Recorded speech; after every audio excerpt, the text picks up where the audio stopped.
Hulu Langat. Pantun. Tapi jangan tiru macam tumpat. 1, 2, 3, 4. Soalan saya nombor 4 tak betul tu kak. Seronok kahwin musim terkujuh. Nanti speaker. Seronok kahwin musim terkujuh. Lepas kahwin pergi mencandat. Soalan saya yang nombor 7. Pak Menteri jawab biar padu dan juga padat. Jangan ingat Pontian je tahu pantun. Hulu Langat pun tahu le. Okey. Sila Menteri. Terima kasih soalan daripada Yang Berhormat Hulu Langat. Saya berharap memang jawapan akan padu dan juga padat. Kementerian Pendidikan telah mengintegrasikan elemen-elemen pendidikan, kenegaraan dan politik dalam mata pelajaran sejarah. Selain itu, elemen ini turut diterapkan menerusi pelaksanaan pendidikan sivik dan kewarganegaraan dalam 5 mata pelajaran, iaitu Bahasa Melayu, Bahasa Inggeris, Sejarah, Pendidikan Islam, Pendidikan Moral. Elemen-elemen ini merentasi mata pelajaran dan juga kurikulum. Dalam mata pelajaran sejarah, pendidikan politik diterapkan melalui topik berkenaan dengan kemerdekaan, pembentukan negara, pembinaan perlembagaan persekutuan, sistem raja perlembagaan dan juga demokrasi berparlimen. Manakala elemen kenegaraan disepadukan berdasarkan tajuk-tajuk tersebut yang menekankan perkara berkaitan kedaulatan undang-undang serta tanggungjawab sebagai rakyat. Untuk maklumat ahli yang berhormat, KPM turut dalam menerapkan pendidikan kenegaraan dan politik kepada murid tingkatan 6 melalui mata pelajaran pengajian am. Pada masa yang sama, rukun negara telah dijadikan sebagai asas pembinaan kurikulum dengan pendekatan terhadap penghayatan setiap prinsip secara tersurat dan tersirat bagi melahirkan warga negara yang berilmu, berakhlak mulia, bertanggungjawab, berdisiplin, patriotik serta mampu hidup dalam masyarakat majmuk secara harmoni serta menyumbang aktif kepada kesejahteraan negara. Bagi memperkukuhkan usaha ini juga, KPM juga telah melaksanakan program pembentukan karakter generasi madani mulai tahun 2024 melalui pendekatan berbentuk camp dengan penekanan kepada pembinaan jati diri positif. Modul camp ini menumpukan kepada 4 komponen utama. Nombor 1, pengukuhan nilai patriotisme dan juga kenegaraan. Nombor 2, disiplin diri dan pengurusan masa.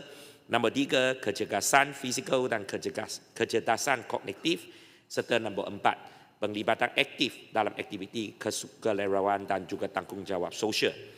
Bagi murid tingkatan 6, jawatan kuasa perwakilan tingkatan 6 telah pun diperkenalkan oleh KPM pada tahun 2025 bagi menzahirkan potensi kepimpinan serta menyediakan platform pelaksanaan program yang dapat membina rasa tanggungjawab yang tinggi terhadap negara dan juga organisasi.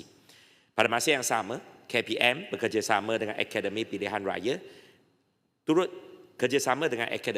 Raya turut dimanfaatkan bagi menyediakan murid tingkatan 6 dengan pendidikan pengundian ke arah meningkatkan literasi politik dalam kalangan murid seperti tanggungjawab sebagai pengundi dan proses pilihan raya. Dalam konteks ini, sebagai aktiviti sokongan, pihak sekolah telah melaksanakan simulasi pilihan raya dengan bantuan daripada Akademi Pilihan Raya sebagai satu bentuk pembelajaran berasaskan pengalaman bagi memberikan pendedahan awal dan pengalaman pembelajaran otentik kepada murid mengenai proses demokrasi negara secara beretika, neutral dan juga berasaskan perlembagaan. Terima kasih, Tan Sri Speaker. Baik, saya jemput Hulu Langat. Terima kasih kepada Menteri. Adakah Kementerian Pendidikan bercadang untuk merangka satu modul baru?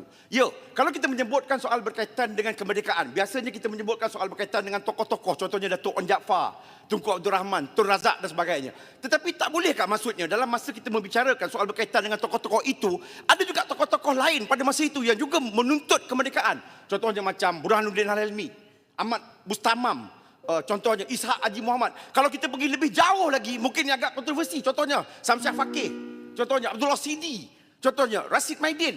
Dan dalam politik moden pada hari ini, saya rasa, yalah kita mengkaji soal berkaitan dengan peristiwa 13 Mei dan sebagainya. Tetapi politik moden kita pada hari ini perlu juga didedahkan kepada generasi baru. Soal berkaitan dengan pemecatan Datuk Seri Anwar Ibrahim. Munculnya reformasi tahun 1998. Itu di antara contoh. Kemudian Himpunan Bersih yang menjadikan satu modul bagaimana pilihan raya dalam negara kita ini berlaku dalam keadaan adil dan juga bersih. Begitu juga langkah Sheraton. Langkah Sheraton ke langkah setan? Saya pun tak tahu lah langkah Sheraton. Kemudian contohnya macam himpunan ISA. Dulu kita ada satu akta yang kita kira sangat zalim. Bila diadakan himpunan ISA inilah menyebabkan hari ini akta keselamatan dalam negeri itu sudah dimansuh, sudah dihapuskan dalam negara kita Malaysia yang kita cintai ini. Terima kasih Tan Sri Speaker, terima kasih Menteri. Baik, Menteri. Terima kasih Tan Sri Speaker, terima kasih atas cadangan dan juga input yang diberikan oleh Yang Berhormat Hulu Langat. Berkenaan dengan isu-isu yang telah dibangkitkan, sememangnya ia mungkin sebahagian sejarah daripada negara kita.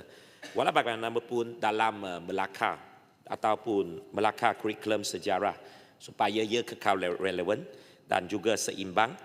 Untuk tujuan ini, setiap pembangunan dan juga semakan kurikulum sejarah akan dilaksanakan melalui proses yang telus dan juga berasaskan pandangan dan melibatkan pakar sejarah, ahli akademik serta institusi seperti arkib negara. Pada masa yang sama, kesemua perkara seperti sesi libat urus dengan guru, badan profesional dan juga masyarakat turut akan dilibatkan dalam memastikan kandungan ia akan kekal relevan dan juga tepat.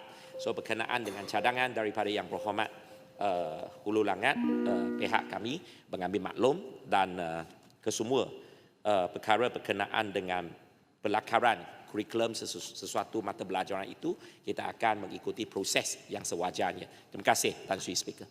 Baik, saya jemput Muar. Terima kasih Tan Sri Speaker. Dalam kita ingin menyimak kurikulum atau memasukkan input sejarah yang baru, saya berharap bahawa